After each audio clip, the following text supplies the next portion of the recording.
Subscribe to our channel by clicking the subscribe button. Click the bell button and enjoy the latest uploads from our channel. Students, आज हम सीखेंगे एक quadratic equation को completing square method से कैसे solve किया जाता है, यानी एक दो दर्जी मसावात को तकमील मुरब्बा के तरीक़ा से कैसे हल किया जाता है।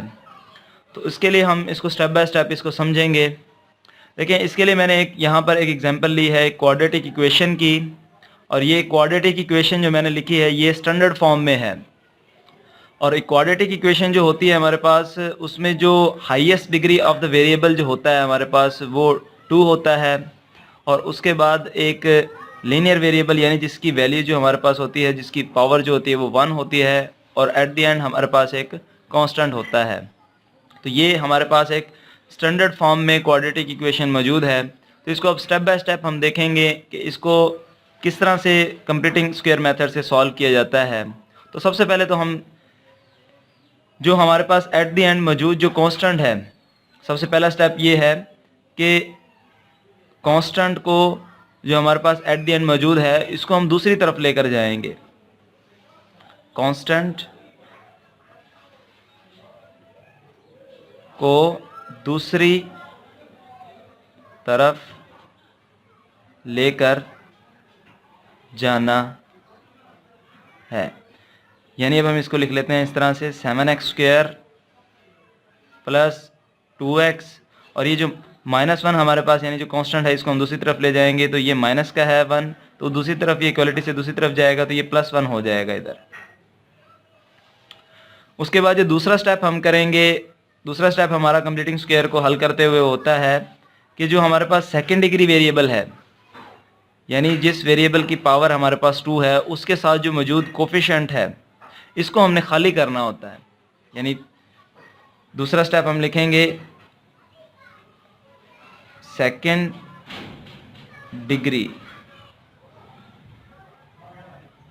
वेरिएबल को खाली करना है,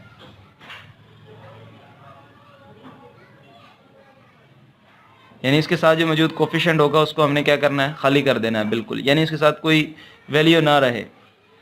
तो 7x² plus 2x is equal to 1 है हमारे पास, तो हमने इसको खाली करना है, तो हम क्या करेंगे, इसको सबको 7 से डिवाइड कर देंगे।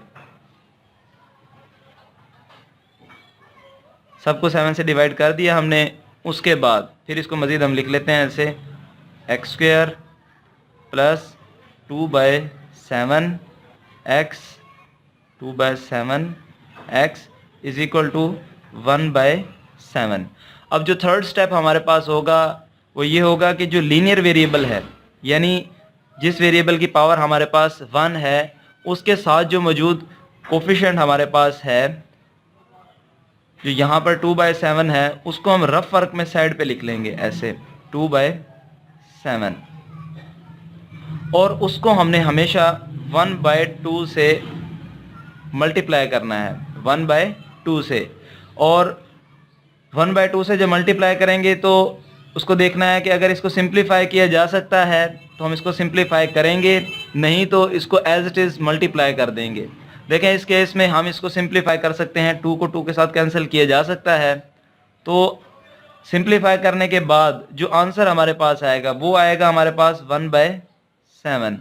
अब इस 1/7 का जो स्क्वायर है हमने बोथ साइड यहाँ पर भी प्लस करना है और इधर भी प्लस करना है।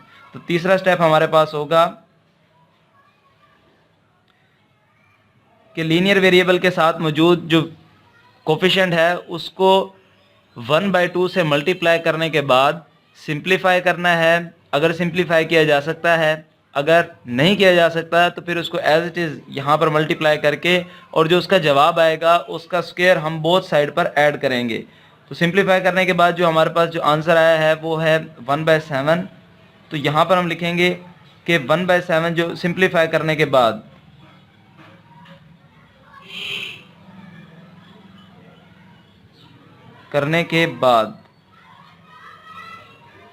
जो जवाब आएगा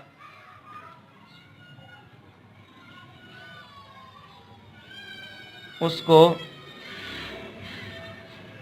दोनों तरफ स्क्वायर लेकर जमा करना है, स्क्वायर लेकर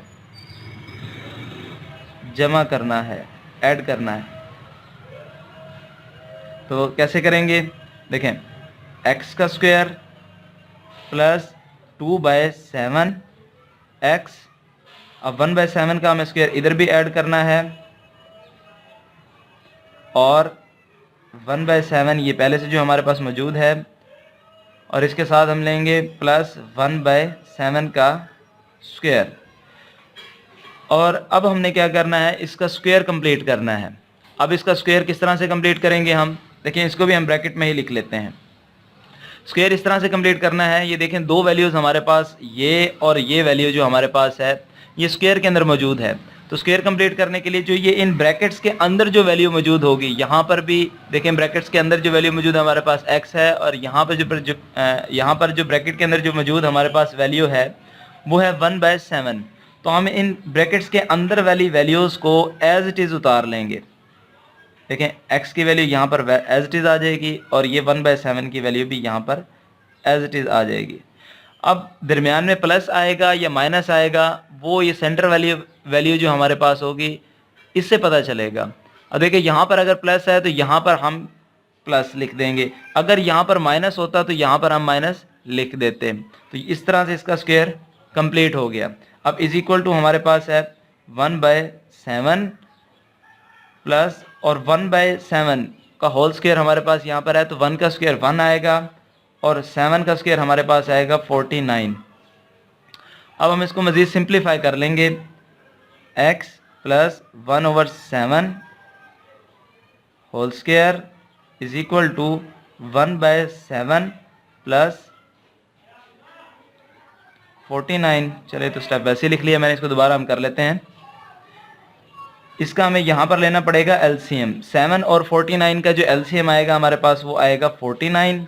तो 7 को 49 तक 7 टाइम्स जाएगा हमारे पास, 7 7 49। फिर इस 7 को हम 1 से मल्टीप्लाई करेंगे, 7 आ गया हमारे पास। उसके बाद 49 को 49 तक 1 टाइम्स, तो यहाँ पर हमारे पास आ जाएगा +1।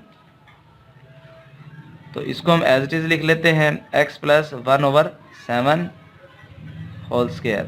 अब देखिए चूँकि हमने एक क्वाड्रेटिक इक्वेशन को सॉल्व किया है, और क्वाड्रेटिक इक्वेशन को जब हम सॉल्व करते हैं तो उसमें मौजूद जो हमारे पास वेरिएबल होता है, जिस तरह से यहाँ पर मौजूद हमारे पास जो वेरिएबल है x है, तो हमें उसकी वैल्यू को फाइंड आउट करना होता है। तो एट द एंड हमने स्क्वायर कंप्लीट कर लिया है। तो अब हम इस वेरिएबल जो इसके अंदर इक्वेशन के अंदर इन्वॉल्व है, तो उसकी वैल्यू को हम निकालेंगे, जो कि हमारे पास क्या है, x है। तो इसको निकालने के लिए हम दोनों तरफ क्या करेंगे, स्क्वायर रूट लेंगे। इसको जमा कर लेते हैं, 7/49, 7 और 1 8 हो गया, और डिवाइडेड बाय 49। अब हम बोथ साइड पर स्क्वायर रूट ले लेंगे। अब इसको हम आगे मज़ीद लिख लेते हैं,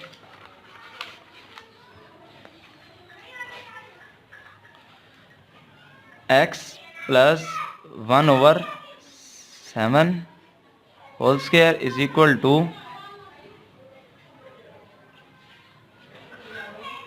टू √8 डिवाइडेड बाय 49। दोनों के ऊपर हमने स्क्वायर रूट को अलग कर लिया। अच्छा, अब देखें जो हमारे पास स्क्वायर से अंडर रूट क्या हो जाएगा, कैंसल, x प्लस 1/7। अब जो यहाँ पर हमारे पास 8 है, ये एक परफेक्ट स्क्वायर नहीं है।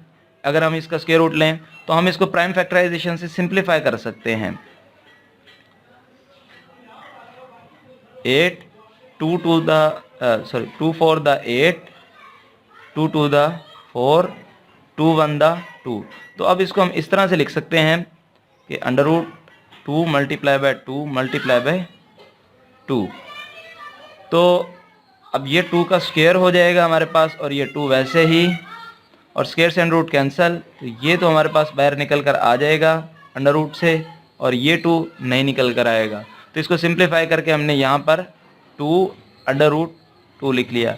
जबकि जो हमारे पास 49 है वो 7 का स्क्वायर है, तो इसका स्क्वायर रूट हमारे पास जो आएगा वो 7 आएगा।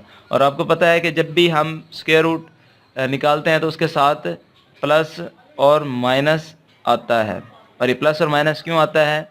क्योंकि ये -7 का भी अगर स्क्वायर लिया जाए तब भी वो +49 आएगा, और अगर +7 का स्क्वायर लिया जाए तो तब भी 49 आएगा। तो इसलिए हम इसका जो स्क्वायर रूट है हमारे पास है 49 का, तो वो हमारे पास प्लस माइनस में आएगा, या जिस चीज़ का भी स्क्वायर रूट लिया जाएगा तो वो प्लस माइनस में आएगा। तो अब हम इसको ऐसे करते हैं कि x की हमारे पास दो वैल्यूज़ होंगी। एक दफ़ा हम x प्लस 1/7 को प्लस 2√2 के साथ ले लेते हैं, और एक दफ़ा हम लेंगे इसको माइनस के साथ लेंगे। चले इसको हम नीचे लिख लेते हैं, इसको बाद में सॉल्व करेंगे। x plus 1/7 is equal to -2√2 divided by 7। तो अब इसको हम सॉल्व कर लेते हैं। एक दफ़ा देखिए हमने इसको प्लस की वैल्यू के साथ लिया इस वैल्यू को, और एक दफ़ा हमने इसको माइनस की वैल्यू के साथ लिया है। तो ये x की क्योंकि हमने वैल्यू मालूम करनी है, और जिस चीज़ की भी वैल्यू को हमने फाइंड आउट करना होता है तो दूसरी वैल्यू यानी उसको सेपरेट किया जाता है। तो यानी x को हमने सेपरेट कर लिया। ये 1/7 जो हमारे पास है इधर प्लस में है तो उधर जाएगा तो हमारे पास हो जाएगा माइनस में 2√2 डिवाइडेड बाय 7। तो इधर आकर ये माइनस में हो जाएगा हमारे पास, ये आ गया हमारे पास 1/7। अब 7 और 7 का जो हमारे पास एलसीएम आएगा वो 7 आएगा। अगर डिनोमिनेटर सेम हो तो ऊपर वाली वैल्यूज़ जो हमारे पास हैं वो एज इट इज़ आ जाती हैं, 2√2 -1। तो एक x की वैल्यू हमारे पास ये आ गई। और इसी तरह इसको अगर हम सॉल्व करते हैं तो इसी तरह x की वैल्यू निकालते हुए, क्योंकि हमने x की वैल्यू निकालनी है तो ये प्लस 1/7 जो हमारे पास है इसको दूसरी तरफ ले जाएंगे, क्योंकि x की वैल्यू निकालने के लिए हमें x को खाली करना है। तो ये -2√2/7, तो ये 1/7 जब दूसरी तरफ जाएगा तो हमारे पास आ जाएगा -1/7। और अब हम इसका एलसीएम लेंगे। एलसीएम हमारे पास आएगा 7। डिनोमिनेटर अगर सेम हो तो ऊपर वाली वैल्यूज़ जो हमारे पास हैं वो एज इट इज़ आ जाती हैं। तो ये हमारे पास 2√2 -2√2 -1 और एक x की वैल्यू हमारे पास ये आ गई। अब इसको हम अगर कंबाइन फॉर्म में लिखना चाहें तो हम इसको कंबाइन फॉर्म में भी लिख सकते हैं। वो कैसे? देखिए यहाँ पर -1 है, यहाँ पर भी -1 है, यहाँ पर प्लस का 2√2 है और यहाँ पर माइनस का 2√2 है। तो हम इसको इस तरह से कंबाइन फॉर्म में लिख सकते हैं, -1 प्लस माइनस, चले प्लस माइनस वाली वैल्यू को हम दरमियान में ले आते हैं, 2√2 divided by 7 is equal to हमारे पास आ गया x। तो इस तरह से हमारे पास x के दो आंसर आ गए।